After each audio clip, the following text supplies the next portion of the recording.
친구들 안녕하세요. 네, 수줍어요 오늘은. 자, 오늘 제목은 내가 피해야 할 꽃이라는 제목으로 여러분과 말씀을 나눠보겠습니다. 여러분 혹시 눈에는 눈, 이에는 이라는 말 알고 있어요? 어떤 말이죠? 손 들고 대답하는 친구들에게 오늘은 선물이 있어요. 자, 오, 복수 똑같이 하는 거. 또 다른 말로 하면 어떻게 될까요? 시원이? 아니요, 그냥 복수 아니에요. 똑같이 대답해주는 거 좋아요. 두 친구. 자, 여러분 어떤 친구가 나를 주먹으로 세게 때렸어요. 그러면 내가 똑같이 가서 똑같은 방법으로 똑같이 갚아주는 게 바로 이 눈에는 눈, 이에는 이라는 거예요. 그냥 복수가 아니라 내가 당한 거를 똑같이 갚아주는 거예요. 누군가 나를 괴롭힐 때 내가 그만하라고 계속 얘기해도 계속 해결되지 않는다면 우리도 점점 참기가 힘들죠. 계속 당하기만 하면 억울한 마음도 들고, 그래서 똑같이 갚아주겠다 생각하면서 행동하는 것이 바로 눈에는 눈, 이에는 이라는 거예요. 여러분들은 이렇게 누가 나에게 나쁜 짓을 한 그대로 돌려주는 행동을 해본 적 있나요? 고민하는 친구 있어요? 네, 전도사님도 어렸을 때는 한 번쯤은 해봤던 것 같아요. 누군가 나를 어깨를 툭 치고 지나가면 전도사님도 나머지 돌아가다가 살짝 모른 척 치고 지나갔던 적이 있었던 것 같아요. 그런데 만약 모든 사람들이 이렇게 눈에는 눈, 이에는 이 하면서 똑같이 복수하러 다니기만 한다면 세상이 어떻게 될까요? 뭐라고요? 행복해져요? 지옥 가요? 네, 많이 혼란스러워질 거예요. 왜냐하면 모든 사람들이 저 사람 나한테 잘못했네, 나도 똑같이 갚아주러 가야지, 계속 이렇게만 다들 행동한다면 얼마나 많은 시간이 걸리겠어요. 모든 질서들도 깨지고, 그리고 사람들이 서로 미워하는 마음들만 가득할 거예요. 서로 이해하는 것이나 서로 다르게 생각하는 것들이 많기 때문에 누가 나에게는 장난을 쳤지만 나는 장난으로 생각하지 못하는 그런 행동들도 있어서, 그렇게 되면 정말 세상이 혼란스러워질 거예요. 근데 하나님께서 이런 모습들을 보고 기뻐하실까요? 아니죠. 하나님께서는 이런 방식들을 원치 않으세요. 그리고 이런 방식들은 언젠가 다시 나에게 돌아오게 될 거예요. 그래서 끊임없이 계속 이루어질 거예요. 그리고 억울한 사람들도 생겨나게 되겠죠. 하나님께서는 이런 모습들을 싫어하시고 한 가지 법을 만드셔서 이런 일이 다시 일어나지 않도록 하셨어요. 어떤 것인지 한번 말씀을 살펴볼게요. 우리 지금까지 매주 물어보고 있지만 어떤 일들이 일어나고 있나요? 이스라엘 사람들이 정복하고 있어요. 어디를요? 맞아요. 하나님이 주신 땅, 가나안 땅을 정복하고 있어요. 이제 땅을 다 나눴죠. 그래서 12지파가 이렇게 땅을 나눠서 살게 되었어요. 이렇게 들어가서 살게 된 지역에 있는 성들은 총 48개의 성들이 있었어요.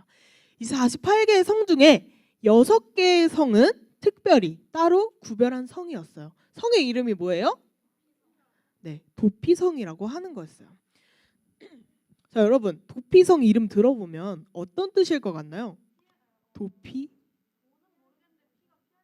피할 것 같아요? 저 도피라는 말도 있지 않나요? 어떤 느낌일 것 같아요? 좀 약간 도망가고 피하고 그런 느낌이 많이 들어요. 근데 실제로 맞아요. 밑에 써 있는 걸 보면 실수로 사람을 죽인 사람들이 목숨을 보호받는 곳이에요. 여기서 중요한 거는 실수로 사람을 죽였을 경우예요. 사람을 죽였던 사람은 그 사람도 죽게 되어 있었어요. 그런데 실수로 원치 않게 사람을 죽인 경우에는 죽는 것을 피해서 도망할 수 있도록 하나님이 마련하신 게 바로 이 도피성이에요. 옛날에 유대 사회에서 어떤 일이 있었냐면 가족이나 친척 중에 누군가 살해를 당했어요. 그러면 그 죽인 사람을 찾아가서 죽일 수 있었어요. 그래도 법을 네. 우리가 흔히 아는 아까 말한 눈에는 눈, 이에는 이의 모습과 같아요. 내가 받은 그대로를 돌려주는 거예요. 만약에 내 동생이 죽었으면 내 동생을 죽인 사람을 찾아가서 죽이는 거예요. 이게 가능한 때였어요.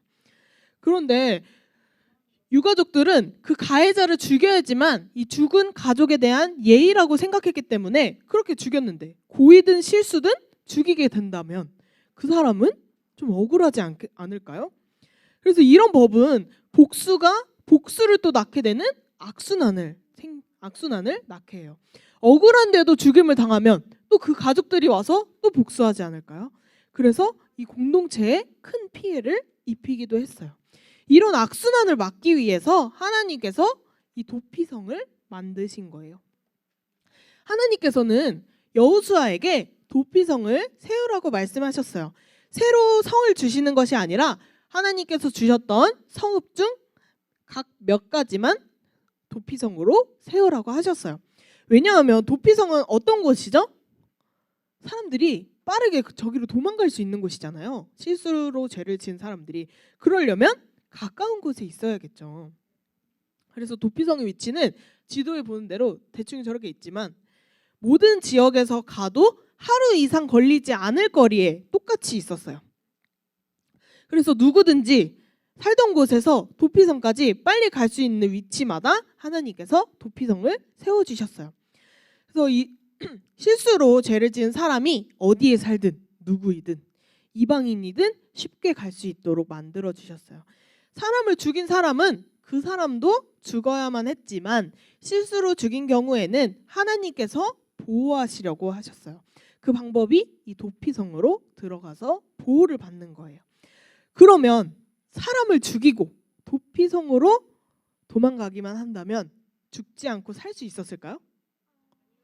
아니죠. 여기서 뭐가 틀렸죠? 맞아요.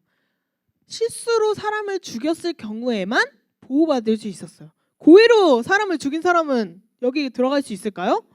아니요. 도피성을 찾아가도 들어갈 수 없었어요. 그냥 들어갈 수 있었어도 다시 끌려 나와서 죽임을 당하게 되어요. 중요한 거는 실수로 사고로 죄를 저지른 사람이 왜요? 그 곧 나와요. 좋은 질문. 자, 도피성이 제대로 목숨은 건졌어요. 근데 이 죄가 사라지거나 깨끗하게 결백해지는 것은 아니에요. 실수로 지은 죄도 회개하고 용서받는 것이 필요해요. 미리 계획한 살인이나 실수로 저지른 살인이나 성경에서는 똑같이 같은 단어를 사용하고 있어요. 살해하다라는 단어를 사용해요. 이 단어는 십계명에서 말하는 살인하지 말라라는 말씀과도 같은 단어를 사용해요. 고의든 실수든 어쨌든 사람이 죽임을 당한 거에는 차이가 없다는 뜻이에요. 그리고 이 도피성은 가해자 실수로 사람을 죽인 사람을 목숨만 보호할 뿐이었어요. 도피성에 들어가기 위해서 성의 가장 높은 사람인 장로들에게 상황을 설명하고 납득이 될 경우에만 이 도피성에 들어갈 수 있었어요. 그리고 이 사람들은 언제까지 살면 될까요? 죽을 때까지? 언제냐면 이 사람들은 우리는 이렇게 앉아서 예배를 드리지만 어떻게 예배를 드렸죠? 서서? 아니죠. 방식이 달랐어요. 제단에 동물로 불을 제사를 지냈어요. 근데 이 제사는 아무나 할 수 있었나요? 아니에요. 누가 했죠? 제사장이 했어요. 근데 제사장 중에 가장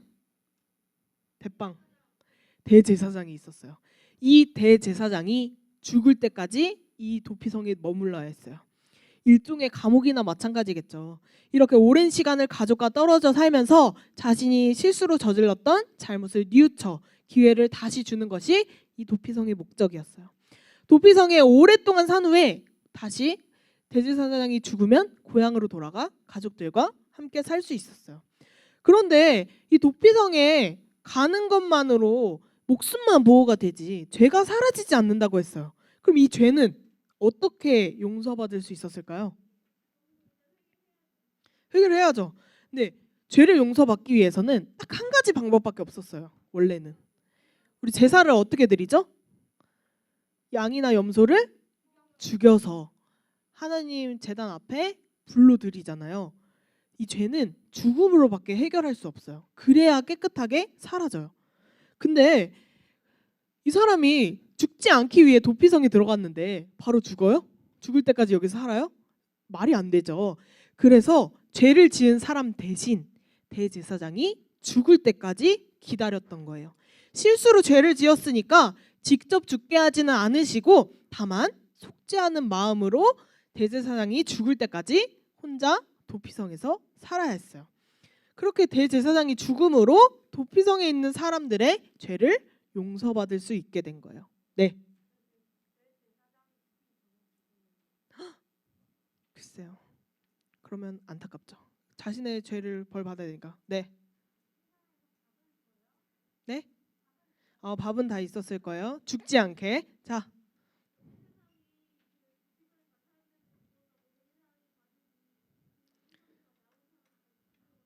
그런 일은 없었어요. 대제사장이 살 만큼 살다가 하나님께서 데려가시는 그 날까지 이렇게 살았으니까 누가 죽이지는 않았어요. 네. 성경에서 말하는 우리가 실수로 짓는 죄에는 두 가지 모습이 있어요. 죄의 유혹을 우리가 알고 있지만 방치하거나 무시하다가 그 유혹에 넘어가 버려서 깜빡하고 실수를 짓는 죄. 또 자신이 잘못한 것을 알지 못해서 짓는 무지한 죄의 모습이 있어요. 그런데 성경은 내가 모른다고 해서 내가 실수를 했다고 해서 이게 죄가 아니라고 하지 않아요. 죄는 그냥 죄예요. 무슨 짓을 해도 우리가 깨끗하게 씻어낼 수는 없어요. 자, 여러분, 사람을 죽이는 것 죄예요, 아니에요? 죄죠. 근데 실수로 정말 예기치 못하게 실수로 사람을 죽인 것은 죄예요, 아니에요? 네, 분명하게 이거는 죄예요. 우리 친구들도 우리가 직접 사람을 죽이진 않았지만 우리 마음속에는 다 죄가 있어요. 누구나 죄가 있어요. 우리 친구들이 생각이 나는 죄, 우리가 잘못한 죄도 있어요.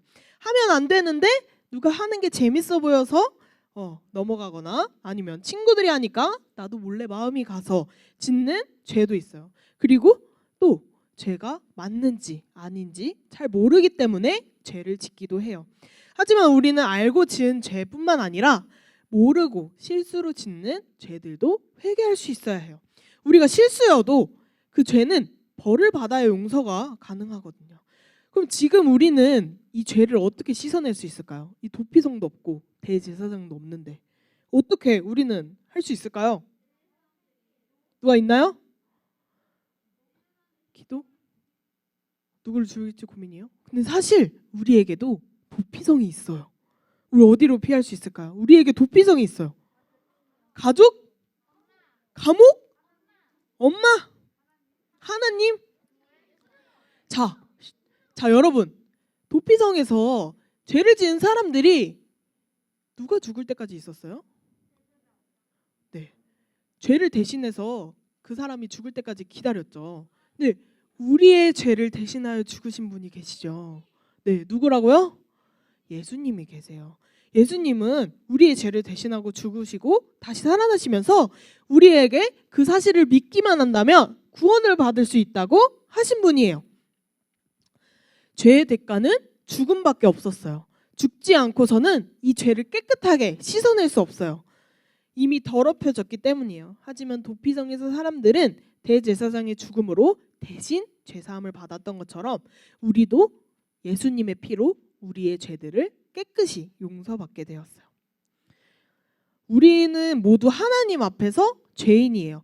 우리가 알고 지었거나 모르고 지은 죄들이 있어요. 그리고 죄를 지으면 마땅히 벌을 받아야 해요. 이 벌로부터 피할 것이 바로 예수님이에요. 예전에 이스라엘 사람들은 어디로 피했다고요? 도피성으로 피했어요. 우리 친구들은 어디로 피할 수 있어요? 예수님으로 예수님께 피할 수 있어요. 예수님께 가서 회개하고 용서를 구해야 해요. 그런데 이 용서 구하는 게 우리가 어렵나요? 아니에요. 옛날에 도피성을 만드실 때도 누구나 쉽게 찾아올 수 있도록 6개의 도피성을 만드셨어요. 누구도 차별하지 않고 누구도 쉽게 찾아올 수 있도록 하셨어요. 지금 우리도 예수님께 회개하는 것은 아주 쉬운 일이에요. 옛날에는 죄를 대신할 동물을 잡고 제사장을 찾아가서 불에 태우고 죄를 용서받는 일보다 우리는 훨씬 쉽게 하나님께 용서를 구할 수 있어요. 우리는 예수님의 십자가로 인해서 죄를 용서받았고 이후로 짓는 모든 죄들은 쉽게 용서받을 수 있음을 우리가 알고 믿고 있어야 해요. 이것이 바로 우리의 도피성인 예수님께로 피하는 방법이에요. 내가 잘못한 것들을 기도로 고백하는 일이에요. 혹시 내가 잘 모르는 것들도 지었을지 모르니 하나님께 우리가 죄를 구별할 수 있는 지혜와 볼 수 있는 마음을 달라고 함께 기도해야 해요. 몰라서 지었다고 해서 죄가 사라지는 것이 아니니까요. 하나님께서는 우리에게 쉽게 용서받을 수 있는 은혜를 허락해 주셨어요. 죄로 인해 죽어야만 하는 우리를 사랑하셔서 우리에게 은혜로 선물을 주셨어요. 우리는 이 사실을 기억하면서 항상 감사로 예배를 드릴 수 있어야 해요. 우리 성경학교 때 뭐 배웠어요? 기쁨으로 예배해요. 우리가 왜 예배를 드려야 하죠? 아니지. 구원받기 위해서는 아니고 하나님께 받은 구원에 감사하며 기쁨으로 예배 드린다고 했죠. 우리는 하나님께 받은 구원으로 인해서 우리는 예배를 꼭 드려야 해요. 근데 그 마음은 어떻다고요? 구원에 대한 감사로 우리는 기쁜 마음으로 예배를 드려야 해요. 이 사실들을 꼭 잊지 않고 기억하면서 매일 기쁨으로 예배드리는 친구들이 되었으면 좋겠어요. 나의 죄 때문에 돌아가신 예수님을 기억하면서 우리 친구들 모두가 우리 죄를 대신하여 십자가에 달리신 예수님을 믿고 우리의 죄를 회개함으로 나아가는 소년부 친구들 되기를 예수님의 이름으로 축복합니다.